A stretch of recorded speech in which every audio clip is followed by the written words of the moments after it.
Bismillahirrahmanirrahim. Assalamualaikum warahmatullahi wabarakatuh.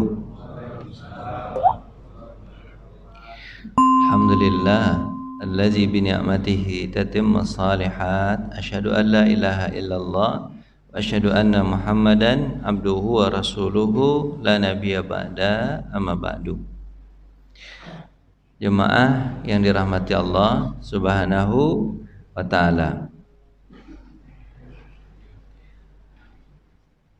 Pembahasan kita masih melanjutkan tentang surga di dalam buku At-Tadhkirah fi Ahwalil Maut wa Umuril Akhirah. Ini pembahasan yang di akhir-akhir dari pembahasan kitab At-Tadhkirah. Apanya? Subbagiannya adalah tentang apa-apa saja yang ada di dalam surga. Ternyata dalam surga itu ada makanannya, kemarin udah dibahas ya, ada minumannya, ada pakaiannya, ada bercocok tanamnya, kemarin udah dibahas Pak ya, sungai-sungainya, rumah-rumahnya. Ternyata dalam surga ada juga istananya. Ada istana. Berarti kalau istana ini Pak, biasanya kalau di kita nih Indonesia nih, kita kan punya rumah. Pak punya rumah kan? Kalau Bapak punya istana, itu Bapak harus jadi apa? Jadi apa Pak? Jadi saya. Bapak harus jadi Jokowi. Bukan. Bapak jadi presiden maksudnya, bukan jadi Jokowi. Bapak harus jadi presiden. Bapak kalau Bapak bisa jadi sultan. Ya kan? Bapak harus punya jabatan. Yang punya istana di negara kita ini siapa? Ya cuman itu, presiden. Yang lain tidak disebut istana, paling disebut apa? Rumah mewah. Atau kalau Bapak ke puncak namanya apa? Villa. Paling itu. Di surga juga ada villa kan kemarin? Villa Dago. Bapak tinggal di villa nih kan? Itu. Cuma Bapak punya itu. Tapi kalau Bapak ke istana, berarti Bapak jadi apa di surga tuh? Jadi pemimpin.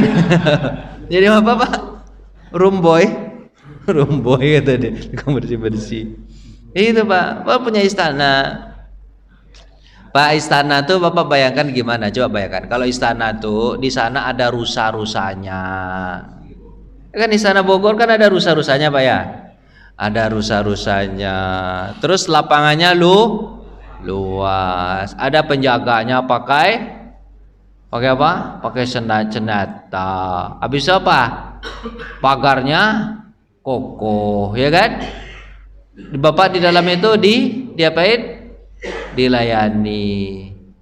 Gitulah kira-kira. Bapak bayangkan di sana di dunia kan? Karena kan wa utubihi mutasyabiha. Kami berikan sesuai dengan apa yang mereka gambarkan di dunia, tapi berbeda. Istana surga tentu lebih daripada istana di dunia. Ya. Ternyata istana dalam surga itu ada. Terus Nabi bersabda, hadis riwayat Tirmizi, hadisnya sahih. Aku telah masuk ke surga. Berarti Nabi udah masuk ke surga belum Pak? Aku udah masuk ke surga. Cuma pembahasan masuk ke surga ini macam-macam menurut pendapat ulama. Surga itu memang sudah ada karena bahasanya dalam Quran uiddat lil muttaqin, kan bahasanya itu disediakan untuk orang yang bertakwa, sudah ada. Tapi apakah surga yang betul-betul surga itu yang dimasuki Nabi Muhammad SAW? Ini pendapatnya macam-macam nih. Kalau dia mengatakan surga yang didatangi Nabi di Isra Mi'raj itu bukan surga yang asli benar itu, tapi apa? Karena orang yang ingin masuk surga yang asli itu adalah meninggal dulu. Karena alamnya sudah beda. Jadi surga yang dimasuki Nabi itu apa? Miniaturnya. Miniatur apa tahu miniatur? Taman mini ya, gitulah kira. Taman mini. Bapak itu bisa pandai-pandai aja Pak. Bayangannya nggak terbayang sama saya. Apa terbayang sama dia? Ya kan? Miniatur surga itu seperti taman mini Pak ya. Itu ada pulau Sumateranya, Jawanya, Pak ya. Rasa-rasanya begitu ya. Tapi digambarkan sama Allah begitu. Ada rumah adatnya. Bapak kalau ke Taman Mini suka ke rumah adat mana? Memang yang ramai itu kenapa Sumatera Barat, Pak? Heran saya. Ramai Sumatera Barat itu. Apakah penduduk Jakarta ini Sumatera Barat aja 80%? Itu heran pula saya. Kenapa, Pak? Tanah apa juga dikuasai. Rumah-rumah adat yang lain kok sepi aja, sedikit pengunjungnya. Saya tambah cek. Karena kulinernya banyak Pak di sana ya. Di situ orang ngumpul kuliner. Akhirnya begitulah kayak Taman Mini itu. Tapi tidak salah juga seandainya Nabi Muhammad itu betul-betul masuk ke surga yang aslinya. Kan Allah berkuasa atas keinginan dia, ya kan? Tapi untuk membuktikan disitulah nanti kekurangan ilmu kita. Jadi kita ini dengan ilmu kita ini kita nggak itu betul-betul nggak betul ilmunya itu gimana ya? Nggak bisa membuktikan secara nih yang paling tepat, nggak bisa kita. Cuman kita begitulah Allah berikan ilmu kita itu. Wa ma utitu minal ilmi illa qalila. Aku berikan kepada kalian ilmu itu kecuali hanya sedikit saja. Jadi ini pemahamannya. Makanya kita itu tidak usah sombong di atas dunia. Kalaupun pintar, profesornya 6 kali misalnya. Berapa profesornya?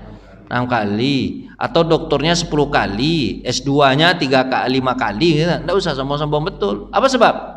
Ilmu kita itu tidak betul-betul hebat. Betul. Banyak yang Allah simpan. Itu Pak. Hanya yang Allah simpan. Buat banyak yang kita tidak tahu. Hal-hal yang begitu aja kita nggak tahu. Nggak bisa memastikan kita tuh. Hanya bisa mengatakan kemungkinannya begini. Kan kemungkinannya bisa jadi tidak begitu. Bapak paham nggak cerita saya ini? Iya paham. Jadi Pak, aku telah masuk ke surga, kata Nabi Muhammad SAW. Ternyata di sana ada sebuah istana terbuat dari emas. Kira-kira Bapak bayangkan di sana dari emas seperti apa? Bapak pernah nonton film-film kartun juga? Pernah Pak nontonnya. Maka aku tanyakan, berarti bertanya kepada malaikat. Kepunyaan siapa ini? Apa kata dia? Ini kepunyaan Umar bin Khattab. Ternyata Umar bin Khattab pun jadi pemimpin nanti di surga. Presiden ya Pak. Cuma kan di dunia ini pemimpinnya cuma berapa orang Pak? 1. Kalau di Indonesia berapa? 1. Tapi kalau di akhirat bisa banyak. Terus kalau seandainya Umar bin Khattab punya istana di surga, Nabi punya atau tidak? Lebih-lebih Nabi. Betul? Umar aja punya istana, apalagi Nabi Muhammad SAW. Gitu kira-kira. Bapak paham ya? Kira-kira gitu. Dah, lanjut hadis Nabi. Jadi Bapak kepengen dapat istana atau enggak nih? Ada di sini juga. Dah, pasar di surga. Ini ada pasar ternyata di mana Pak? Surga. Ini mirip di dunia ini mirip. Pasar juga ada. Hadis riwayat Muslim. Sesungguhnya di surga benar-benar ada satu pasar yang didatangi oleh para penghuni surga setiap hari Jumat. Maka bertiuplah angin dari utara, menebarkan bau minyak kasturi wangi. Jadi kita datang ke pasar setiap hari apa Pak? Hari Jumat. Berarti pasar Jumat sekarang ini. Cuman Bapak jangan datang ke pasar Jumat sekarang. Macet minta ampun. Jalannya tinggal 1. Aduh Pak, Bapak jalan. Saya kan dari Bojong Sari. Saya kerja jauh sekarang Pak. Pak tak tahu saya kerja jauh. Saya ngajar ke RC Cempaka Putih Pak. Jauh betul 40 kilo. Pakai motor-motoran. Jam 5:30 udah berangkat. Ini kalau seandainya hari kerja hari Senin nih Pak. Ini saya berangkat ya nih. Belum lihat matahari lagi saya udah pergi Pak. Memang betul juga kata orang Pak. Pergi belum matahari terbit, pulang matahari dah terbenam hilang. Jarang nampak matahari. Kalau nggak keluar kita di kantor nampak matahari itu. Tapi enggak, saya pulangnya jam 4. Sampai di rumah udah kadang-kadang akan maghrib, kadang-kadang udah maghrib, tapi dapat salat maghrib di rumah. Coba ya. Kenapa saya ceritain saya ya? Itulah masa Jumat. Ini masa Jumat ceritanya. Ini masa Jumat Pak. Pergi kita ke hari apa, Pak? Hari Jumat di situ, di pasar itu. Maka bertiuplah angin. Terus Bapak tanya nanti, Ustadz, nanti hari Jumat kita nggak sholat Jumat, Pak Ustadz. Masa kita ke pasar? Mana ada sholat lagi, Pak? Sholat itu beban. Beban atau kalau anugerah? Ayo. Kan beban kan? Begitu bilang beban kan? Mak di surga itu tidak ada beban lagi, Pak. Ada beban lagi. Berarti di surga juga harinya juga ada hari-hari di dunia ini ya, dari Senin, Selasa, Rabu, Kamis, Jumat gitu. Untuk apa ditetapkan hari-hari itu juga di surga, Pak? Untuk apa, Pak? Ya untuk tahu-tahu jadwalnya. Kalau tidak ada harinya kan bingung. Pak, kita kumpul hari apa? Nggak ada hari, kita kumpul aja. Kan tidak enak, Pak, ceritanya tuh, Pak. Bapak paham nggak nih ceritanya nih? Berarti di surga juga ada apa, Pak? Ada hari. Nah, kita ke pasar hari apa? Hari Jumat. Di pasar itu, kalau Bapak pergi ke pasar Ciputat, nanti marah orang Ciputat ya. Apa yang tercium sama Bapak kalau pergi ke pasar? Bau. Macam-macam baunya. Bau apa? Bau ikan, bau daging, bau jengkol, bau pete. Bau orang yang jual juga. Bau, ya kan? Tapi kalau di pasarnya surga, anginnya bau minyak itu pasar surga mirip-mirip mall nggak kira, Pak? Mirip lah kira ya, mirip mall, wangi-wangian gitu kan. Terus pakaian apa tuh kan keseri dari wajah apa tuh? Menyekeseri pada wajah dan pakaian mereka. Jadi wangi, wajahnya itu wangi. Itu kan pakaiannya juga wangi sehingga mereka bertambah tampan. Jadi hebat kan sama Bapak tuh, anginnya itu bisa membuat orang menjadi tampan, lalu mereka kembali pada keluarga mereka dalam keadaan bertambah tampan. Maka berkatalah keluarga, maksudnya istri mereka. Istri Bapak tadi ada di mana? Di rumah, di istana tadi. Rumah di istana, istri Bapak di istana. Berarti Pak, sunnahnya memang istri itu di rumah, Pak. Sunnahnya di rumah. Di surga aja istri di mana, Pak? Di rumah. Itu contoh sama Bapak. Bapak kalau pulang kerja, ada istri Bapak di rumah, perasaan Bapak gimana? Senang kan?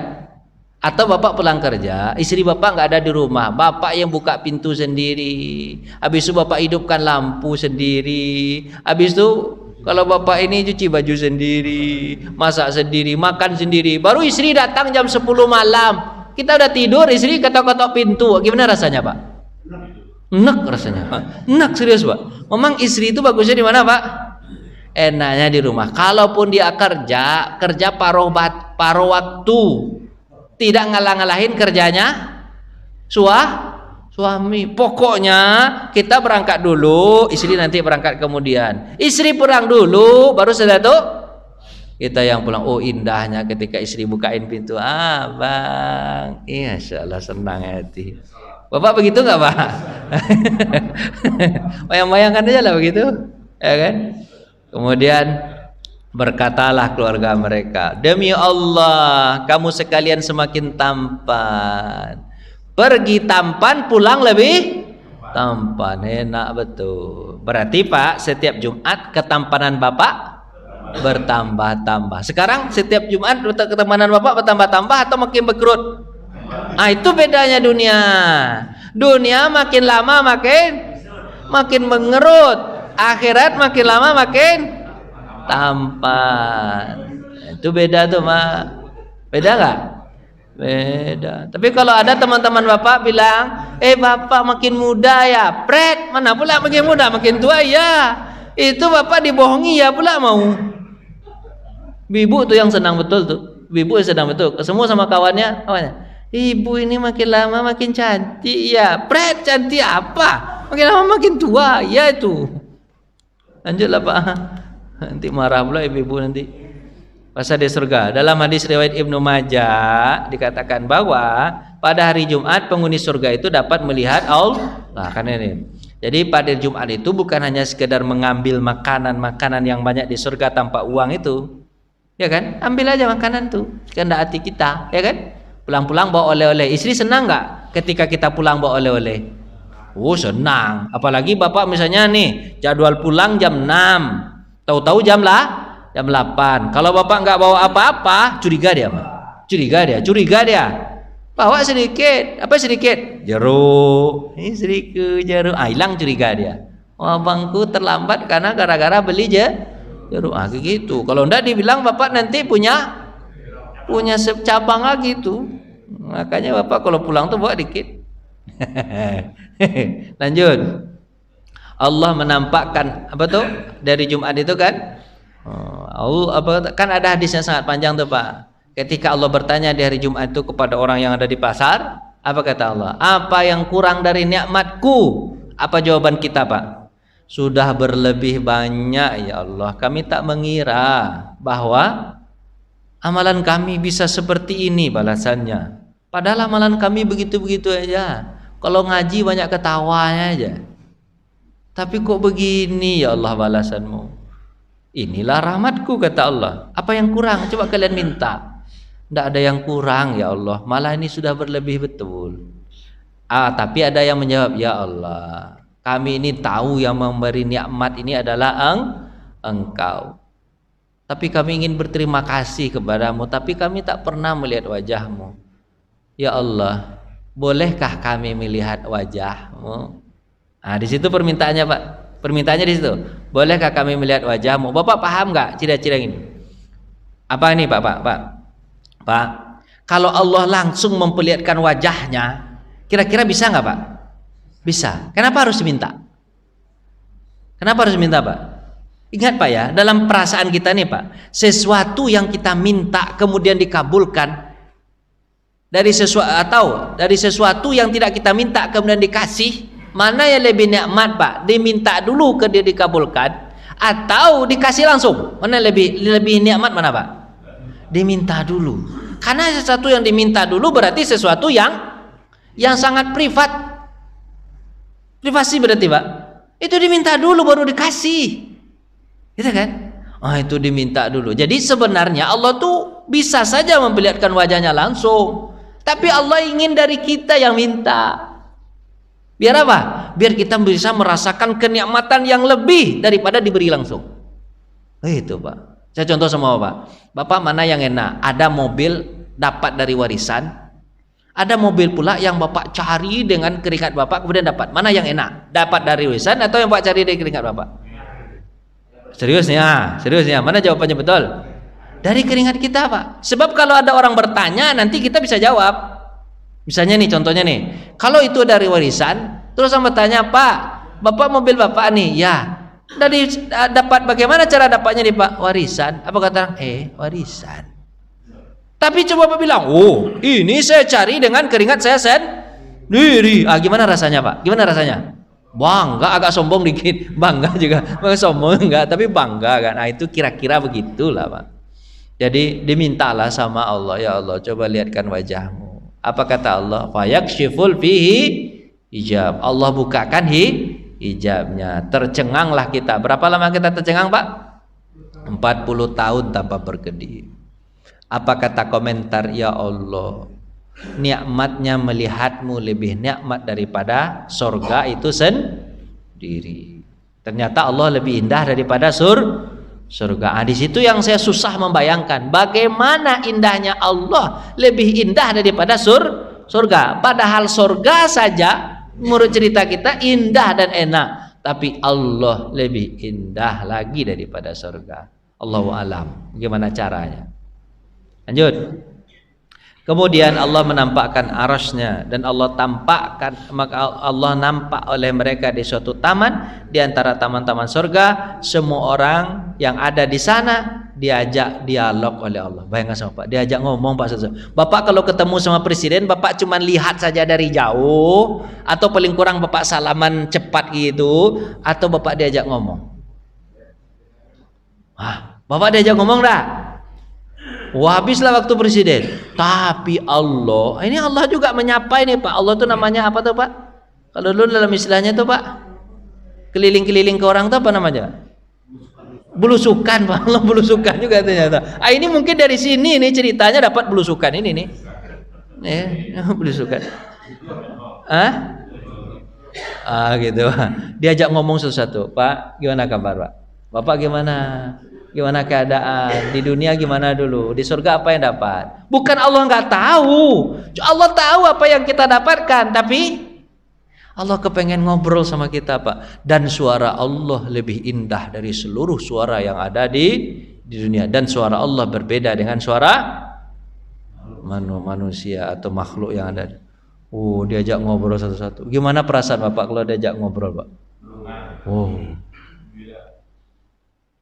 Bapak kepengen masuk surga nggak ini? Nah, kan Bapak nggak bisa sampai mau jawablah dikit. Mau masuk surga nggak? Matilah dulu. Karena masuk surga itu harus mati dulu. Golongan yang pertama masuk surga. Ini sudah belum, Pak? Belum kan? Golongan yang pertama masuk surga. Siapa dia, Pak? Nah, ini ceritanya nih. Siapa yang kira-kira masuk surga yang pertama dulu? Hadis riwayat Tirmizi. Orang fakir dari muhajirin. Masuk surga siapa, Pak? Orang yang miskin dari orang muhajirin.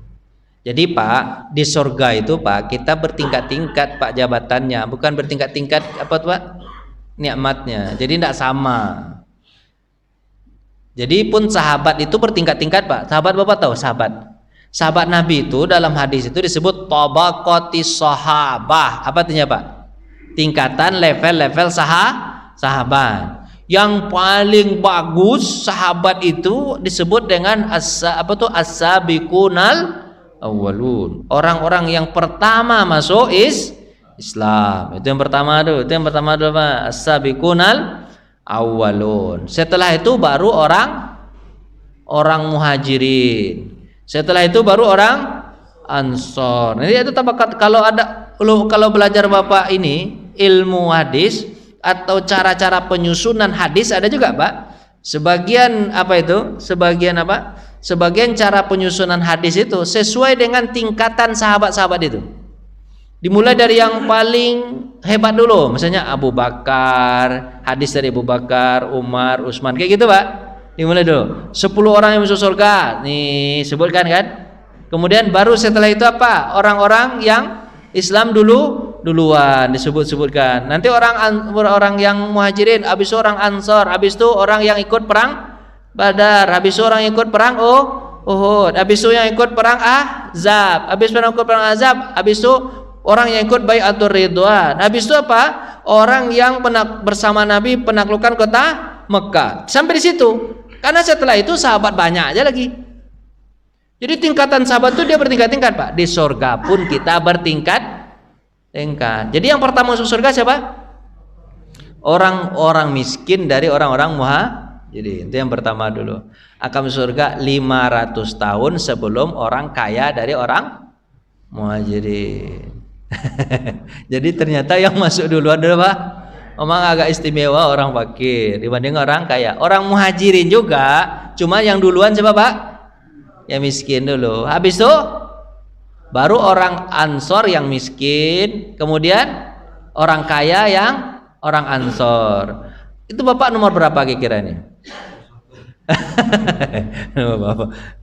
Berapa kira-kira nih? Nah, gitulah kira-kira lama. Dan jaraknya antara masuk mereka berapa Pak? 500 tahun. Bayangkan sama Bapak, Pak, kalau Bapak misalnya nih Bapak jalan di depan sana, Bapak tunggu nggak 500 tahun baru mobil kedua datang? Ini saya bayangkan sama Bapak, kira-kira surga itu macet atau nggak macet? Coba bayangkan sama Bapak nih Bapak keluar nih hari pertama, orang kedua keluar hari keberapa Pak? 500 tahun berikutnya. Kira macet atau nggak macet Pak? Macet juga gitu. Mana pula macet, di surga itu tidak ada cerita macet. Jadi Bapak nikmatilah macet ketika Bapak di dunia ini. Apa sebab? Di surga Bapak tidak dapat lagi. Lanjutlah Pak. Lanjut Pak, cepat-cepat aja ya. Bapak paham nggak? Sifat-sifat penghuni surga Pak. Rombongan yang pertama masuk surga seperti bulan purnama bercahaya. Rombongan sesudahnya bagaikan bintang bercahaya. Itu Pak. Jadi Pak, Bapak lihat makin terang cahayanya, berarti dia makin cepat masuk surga. Di surga mereka tidak kencing, tidak buang hajat, tidak udah yang kotor-kotor nggak ada Pak. Terus tidak mengeluarkan ingus, tidak batuk keringat mereka seperti minyak kasturi. Itu di surga Pak ya. Terus tinggi mereka seperti Nabi Adam. Usia mereka rata-rata 30. Tidak berjanggut. Terus tidak sirna kemudaannya. Jadi di sana nggak tahu kenapa kok tidak berjanggut gitu Pak. Allahu a'lam lah ya. Padahal di dunia disunahkan untuk berjanggut. Tapi di surga rapi begitu. Tapi Bapak kalau ingin berjanggut nanti berjanggut lah. Ya kan? Tapi di surga di sini di hadisnya disebutkan tidak berjanggut. Cuman saya belum teliti hadisnya lagi. Apakah hadisnya sahih atau enggak? Tapi di sana disebutkan untuk lafalnya tidak berjanggut, rapi gitu. Lanjut. Oh iya kan masih 30 jadi jenggotnya masih belum tumbuh ya Pak ya. Bidadari surga. Sungguhnya seorang bidadari benar-benar nampak sumsumnya. Bapak pernah ngeliat ikan nggak Pak? Ikan yang nampak tulang itu Pak. Indah atau enggak indah Pak? Enggak indah ya. Tapi nanti indah, saya nggak tahu gimana. Pokoknya saking putih, sumsumnya nampak. Sumsum Bapak tahu sumsum? Ya kan kalau betis ini kan ada tulang. Di dalam tulang ada sumsum. Jangankan tulangnya sumsumnya kelihatan berarti tembus pandang. Allahu a'lam gimana bentuknya nanti. Bapak bayangkan aja lah dulu. Ya di Nabi ini sumsumnya kedua betisnya di balik dagingnya dan tulangnya dan dari balik 70 pakaiannya. Jadi pakaiannya pun tembus. Jadi Bapak kalau ngelihat pakaian tembus pandang istri Bapak kira-kira apa yang terasa? Serius biasa, Bapak biasa aja. Lainlah perasaan tuh Pak, tembus pandang Pak. Terus sebagaimana minuman berwarna merah yang terlihat dalam gelas yang bening. Jadi kalau dia minum kelihatan airnya itu keluar. Apa tuh turun. Enggak enak enggak Bapak membayangkan ini? Ngeri juga ya. Bukan Pak, ya begitulah di Nabi. Pokoknya itu dia nikmat betul.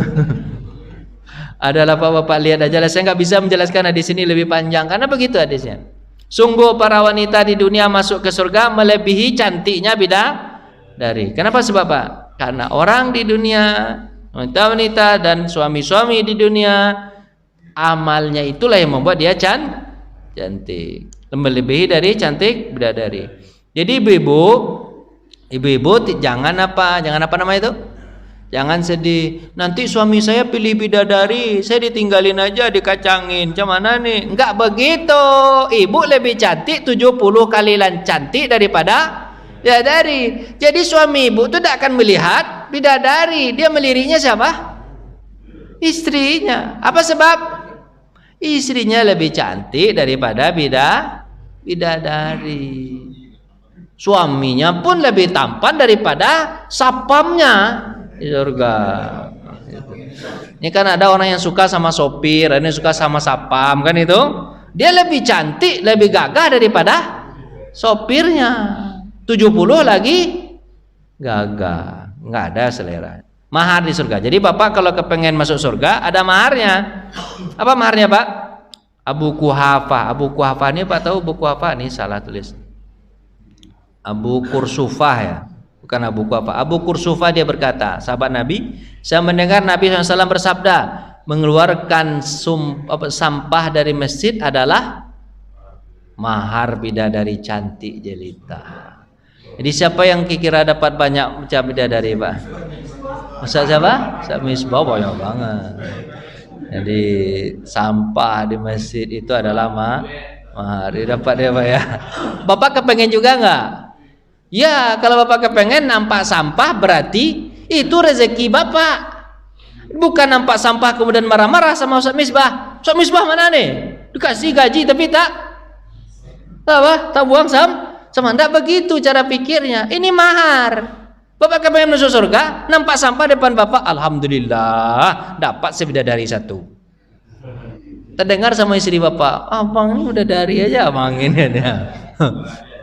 No, orang itu juga kan apa yang dia sukai itu yang Allah iming-imingkan, gitu kan Pak ya? Kalau ibu juga begitu. Mungkin kalau ada hadisnya Setiap buang sampah bagi ibu-ibu di masjid dapat gelang emas 10 gram. Nah, kan enak tuh. Ibu-ibu kan sukanya begitu kan? Sukanya kepada harta. Laki-laki condongnya sama wanita, perempuan condongnya sama harta. Emas ya Pak ya? Iya betul Pak. Emas juga laki-laki juga Pak ya? Emas Jawa Pak ya.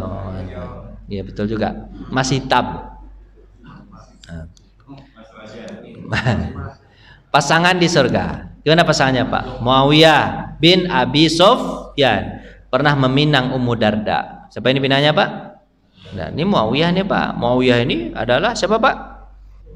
Raja dulu, khalifah pengganti Ali bin Abi Thalib, dinasti Bani Umayyah. Namanya dinasti Bani Umayyah, tapi orangnya bernama Muawiyah bin Abi Sufyan. Dia meminang siapa Pak? Ummu Darda. Bapak tahu nggak Ummu Darda ini siapa? Ummu Darda ini adalah wanita yang penyabar sekali. Suaminya pergi kemana Pak? Udah berdagang. Itu hadisnya kan ada. Hadisnya suaminya pergi berdagang, anaknya sedang sakit. Baru 3 hari perjalanan, anaknya meninggal dunia.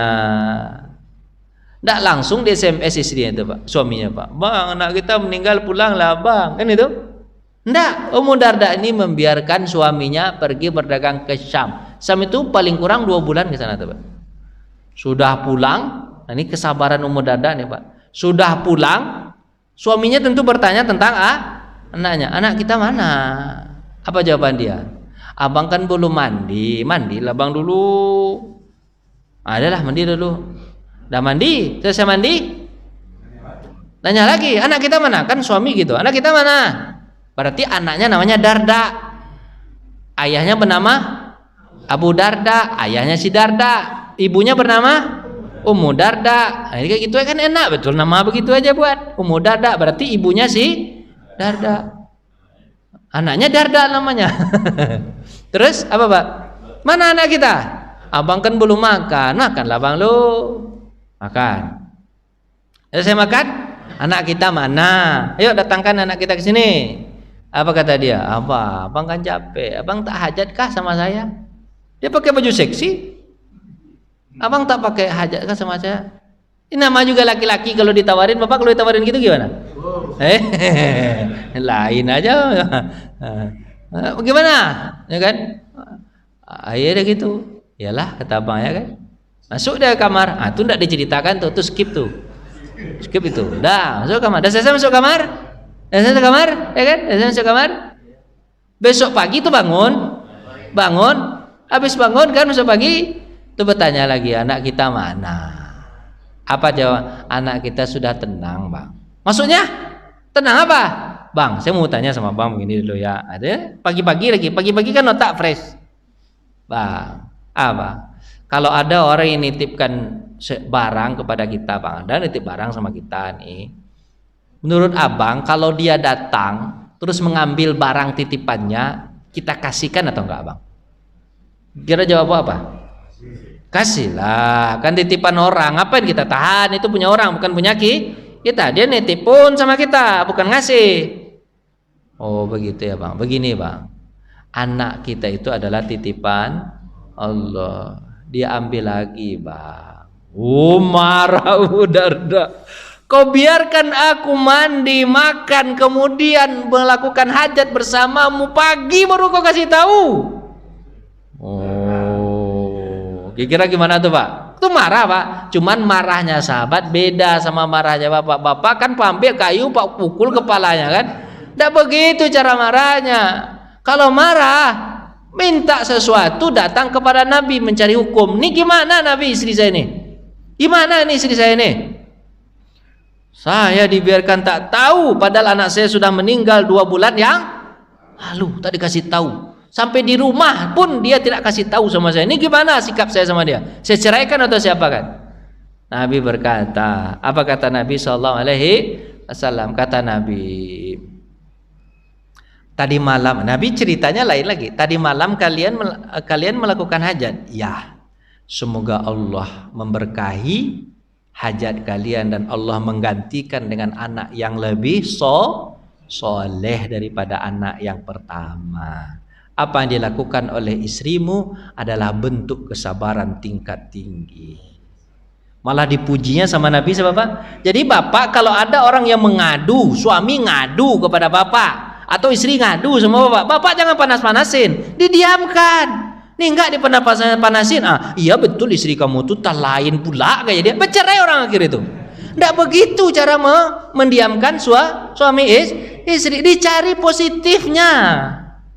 Itu hebatnya Nabi Muhammad SAW, dicari positifnya. Bapak kan nanti jadi hakim, anak bapak nikah, kan anak bapak nanti apa sih akan ada terjadi masalah-masalah. Kan Al-Quran sudah menggambarkan orang menikah tuh nanti kalau bertengkar ada, diam-diaman mungkin, gitu kan Pak ya.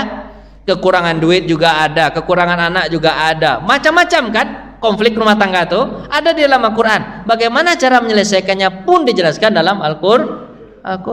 Nanti bapak akan jadi wali nanti, wali untuk mendamaikan anak-anak kita. Jangan pak kompor-komporin, itulah suami kamu tuh mau begitu, dia agak pemalas sedikit. Berkelahilah orang sama suaminya. Nah begitu betul. Bapak paham nggak ini? Itu. Ini Ummu Darda nih, orang yang sangat penyambat. Ternyata suaminya Abu Darda sudah meninggal. Ini nggak ceritanya di sini. Memang nasib juga diberikan Allah anak bernama Abdullah. Siapa namanya Pak? Abdullah. Abdullah itu nanti jadi ulama besar periwayat hadis.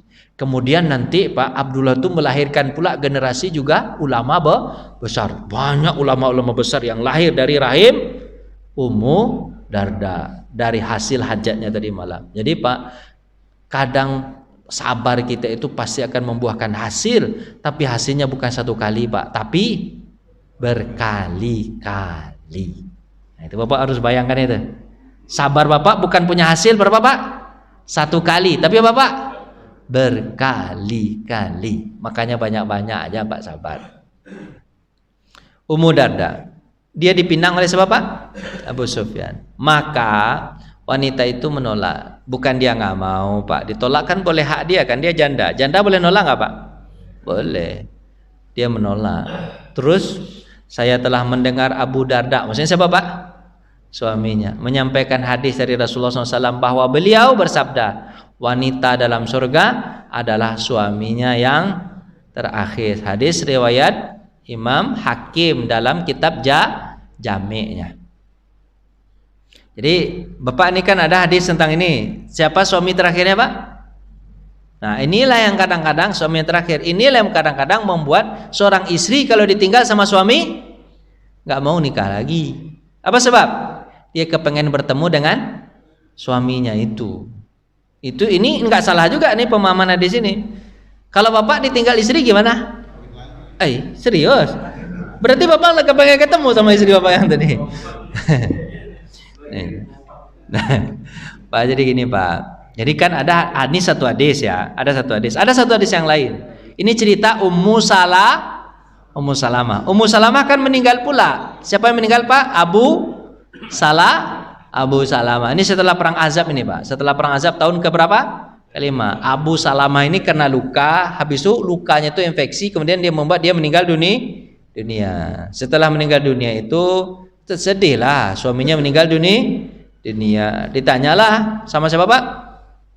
Rasulullah mengatakan, hai Ummu Salamah, jangan kau terlalu sedih, baca saja inna lillahi wa inna ilaihi raji'un. Semuanya dari Allah akan kembali kepada Allah.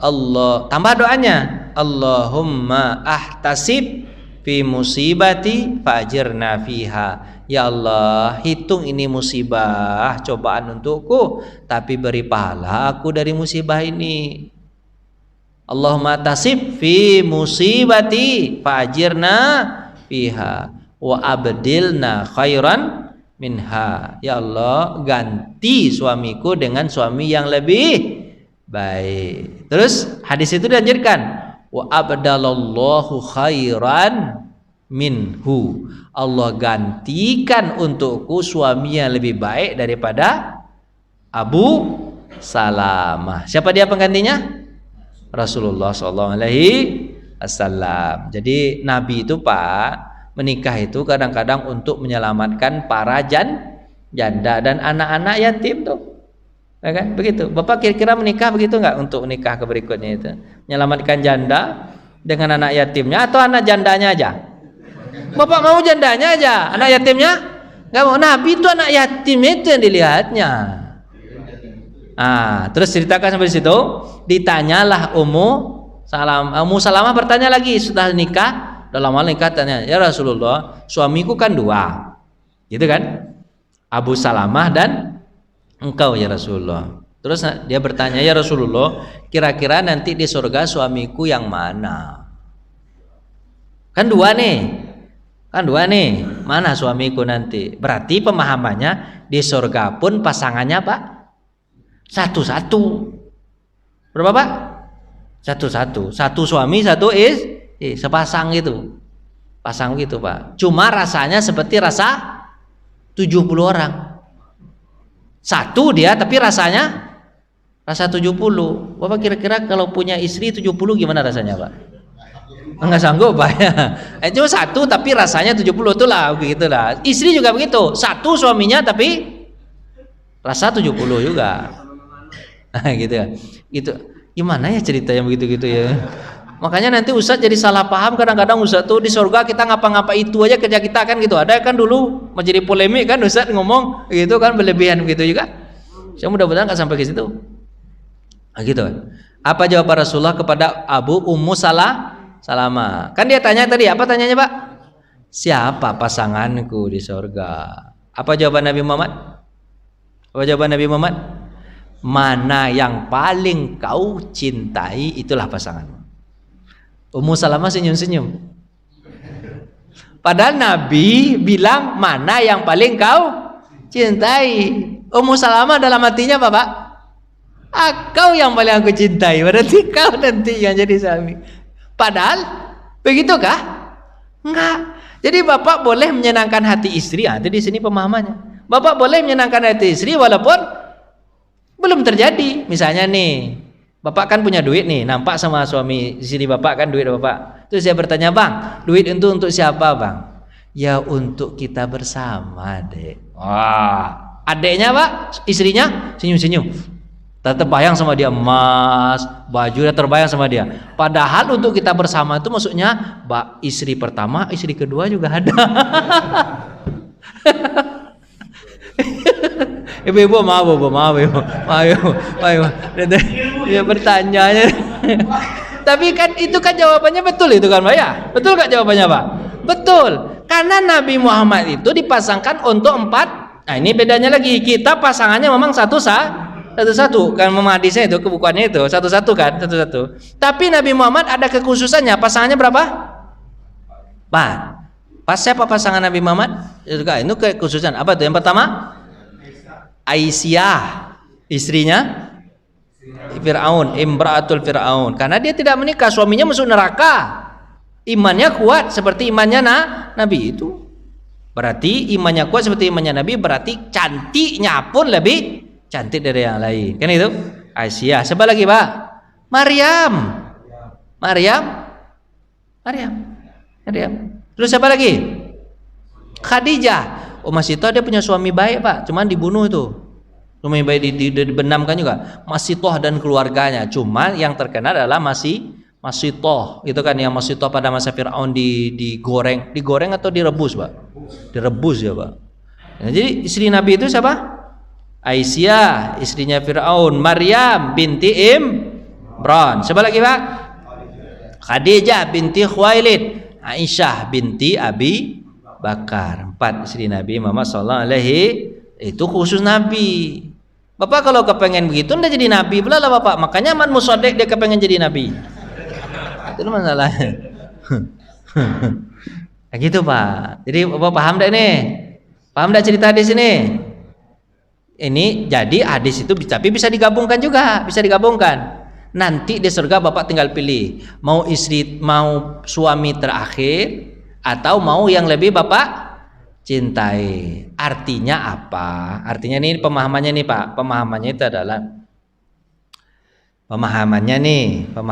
itu adalah mana lebih betul. Yang terakhir biasanya ya Gimana ya, Mama? Saya takut Bapak salah nih, Mama. Udahlah begitu aja lah.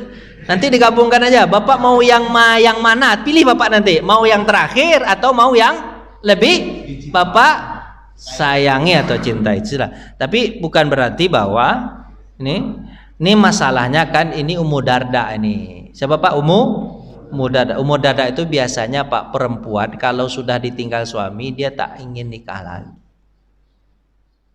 Gitu. Apa sebab Pak? Malas dia punya suami itu, ngerepotin aja. Serius, Bapak tanyalah, saya pesan sama ibu, serius Pak, serius. Bapak ini jangan bangga-bangga betul Bapak jadi suami, serius. Tanya sama ibu-ibu ini hati kecilnya Pak. Saya ketemu sama ibu-ibu, nih 7 orang Pak. Dan itu rata-rata dokter Pak. Saya sambil ngajar. Tuh bertanya, istilah biasanya kita lah cerita-cerita kan. Saya tanya sama ibu-ibu dengan pertanyaan singkat aja, gampang aja Pak. Apa? Bu, menurut ibu-ibu yang ibu suka mana? Ini suami ibu di rumah bersama ibu atau suami ibu pergi keluar cari duit? Mana yang ibu lebih senang nih? Mereka di luar atau mereka di dalam rumah? Apa serentak ibu tuh jawab 7 orang? Kayak dia apa? Tanpa dikomandoi serentak mereka bilang apa Pak? Kami lebih suka suami kami di luar Pak Ustadz. Lain gaya ibu nih, kan kenapa suami ibu di luar ibu senang? Kalau di rumah Pak Ustadz banyak yang disuruhnya Pak Ustadz. Tuh ambilkan tuh remote bos ini remote.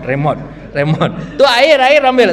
Susah kami Pak, enggak bebas kami di rumah kalau ada suami. Tapi kalau suami di luar Pak Ustadz, oh merdeka kami. Ternyata Bapak ini beban istri semua. Serius. Jadi Bapak jangan bangga betul Bapak jadi suami. Jangan betul. Makanya rata-rata mama Pak, istri itu kenapa kok masih mempertahankan kita Pak? Kenapa Pak? Bapak jawab baik, jawab Bebe. Kenapa Pak? Jawab Ibu. Kenapa kok suami dipertahankan juga? Apa sebab Pak? Iya, untuk menjalankan hidup saja lagi daripada tidak bersuami sama sekali. Untuk status saja itu istri itu Pak, serius Pak. Untuk status saja. Tidak terlalu butuh betul istri itu sama kita itu Pak, serius. Bapak jangan bangga-bangga betul. Ya biar tahu diri pula kita sedikit Pak. Biar tahu diri pula. Serius Pak. Bapak. Makanya Bapak sering lama-lama aja Bapak di masjid. Di rumah itu sebentar-sebentar saja biar kangen dia. Bapak jangan terlalu lama di rumah. Nek istri Bapak tuh ngeliat Bapak tuh. Serius. Enggak ke situ. Saya tadi lihat makanan aja ada teratur begitu. Udahlah begitu aja lah dulu pasangannya Pak ya. Cerita kita nanti kita terima. Masih surga ini enak betul, kita panjang betul ceritanya surga ini. Enggak apa-apalah sampai santai aja kita Pak ya. Enggak santai aja sedikit ya. Mohon maaf nih atas segala kekurangan. Saya rasa Bapak enggak akan ada yang bertanya. Ada Pak. Nah, boleh Pak. 1 orang ya Pak ya. Silakan Pak. Ya. Iya aja, ngapain gitu? 1.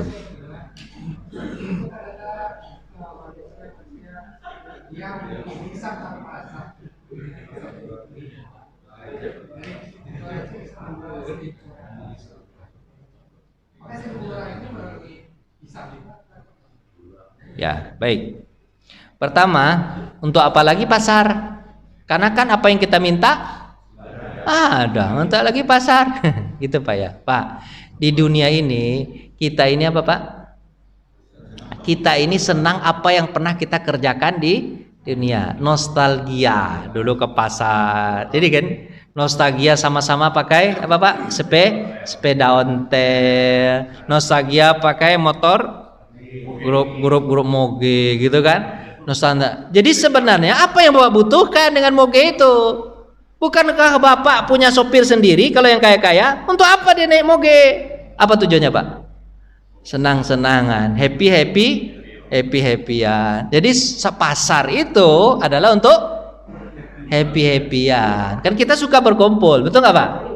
Pak ini habis makan. Mana yang lama Bapak duduk di sini, yang betah atau duduk di luar nanti ngobrol?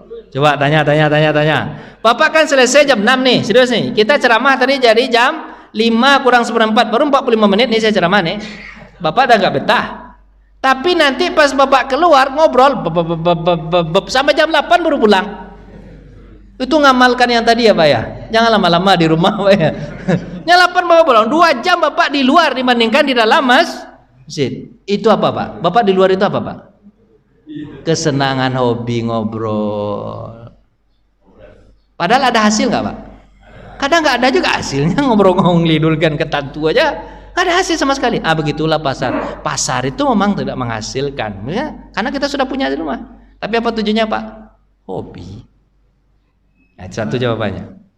Gimana dengan orang yang gila sejak lahir? Gila dia Pak. Dia belum dewasa, belum menikah. Gimana? Ya, orang yang gila itu nanti di surga tak ada orang gila. Mereka adalah masuk surga juga. Untuk apa mereka masuk surga? Mereka tidak punya amal. Untuk membahagiakan ayah dan ibunya. Jadi dia masuk surga juga Pak. Masuk surga. Tapi untuk membahagiakan ayah dan ibunya. Apakah dia dapat nikmat? Dia dapat nikmat dari nikmatnya ayah dan ibunya. Gitu Pak. Jadi Pak, kalau ada anak gila, yang beruntung sebenarnya siapa Pak? Ayah dan ibunya. Apa sebab? Karena pertama di dunia ibunya dapat pahala dari kesabarannya. Nanti di akhirat Allah akan datangkan anak tersebut. Tujuannya apa Pak? Untuk membahagiakan ayah dan ibunya. Tapi bukan jadi gila juga. Jadi waras. Yang tadi itu Pak ya, yang kedua Pak, apa tadi Pak? Ya bisa. Jadi orang yang dihisap tadi, yang kita kan tidak dihisap, kemudian masuk surga, misalnya penghafal Quran masuk surga duluan kan, ya kan? Terus kita bisa memberi syafaat 70 anggota keluarga kita kan, bahasanya 70 ya, bukan 1000 Pak, 70 itu udah banyak itu Pak. Bapak menghafal nggak kira-kira keluarga Bapak sebanyak 70? Nggak hafal juga Bapak kan? 70 itu udah banyak itu. Kira-kira mungkin hadis Nabi itu adalah memang rata-rata dari satu suami dan satu istri anaknya berapa kita Pak? Misalnya anaknya 10, dari masing-masing 10 anaknya 10, jadi berapa? 100. Nah, bukan anaknya 7 aja lah, 7, masing-masing anak 7 itu punya anak 10, jadi berapa? 70. Udah banyak itu Pak, udah banyak itu ya kan? Nah, terus apakah mereka yang 70 tadi tidak dihisap? Tentu mereka sedang dihisap. Dalam keadaan sedang dihisap baru Bapak apa Pak? Kasih syafaat pertolongan. Ya Allah, itu keluarga saya itu adik-adik saya itu sedang dihisap. Ya Allah, kan saya punya apa Pak? Punya apa? Punya voucher untuk bisa memberikan orang syafaat. Ya Allah, tolong orang itu masuk ke dalam surga bersama saya. Dia sedang dihisap, bukan berarti sedang dihisap. Baru kita angkat dia masuk ke dalam surga. Apa tujuan dia dibolehkan Allah untuk kita angkat? Untuk membahagiakan hati kita. Ya kan? Kan Bapak kalau digitukan kira-kira Bapak bangga nggak Pak? Di hadapan Allah. Bangga kan? Karena permintaan Bapak dipenuhi. Gitu. Bukan berarti Allah nggak tahu nanti Bapak akan beri syafaat. Tahu Allah, cuman Allah buat gayanya begitu. Biar Bapak lebih terasa nikmat. Ya kan? Kan bisa saja Allah langsung memasukkan dia dalam surga, bisa nggak? Karena Allah tahu kan dia akan diberi syafaat. Tapi kenapa kok Allah biarkan begitu dulu? Karena untuk kita nih, tahu-tahu kita akan bangga dan dia pun akan berterima kasih sama kita. Pas dia masuk nanti, makasih ya Bang ya. Padahal dulu duit Abang saya pinjam 1 juta. Makasih ya Bang ya. Kan begitu, tambah nikmat ya kan? Nah, gitu. Makasih ya Pak ya. Cukup ya. Assalamualaikum warahmatullahi wabarakatuh.